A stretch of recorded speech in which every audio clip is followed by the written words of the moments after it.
Rajamahendravaram parliament స్థానాన్ని గన్నెకృష్ణకు కేటాయించాలని తెదేపా కార్పొరేటర్లు డిమాండ్ చేశారు. గుడా చైర్మన్గా గన్నెకృష్ణ అన్ని ప్రాంతాలను అభివృద్ధి చేశారని, ఆయనకు అవకాశం ఇస్తే అందరం కలిసి పనిచేస్తామని అన్నారు. ఈ విషయంపై చర్చించేందుకు రాజమహేంద్రవరం తెదేపా కార్పొరేటర్లు, నాయకులు సమావేశం నిర్వహించారు. పార్లమెంటు స్థానం కేటాయింపుపై పార్టీ అధిష్టానం పునరాలోచించాలని కోరారు.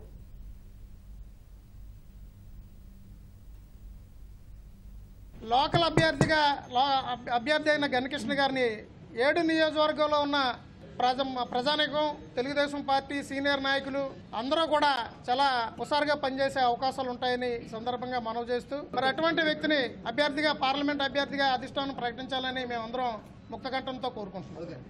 తెలుగుదేశం పార్టీ దిశానిర్దేశాన్ని ఉల్లంఘించాలన్న ఉద్దేశం మాది కాదు.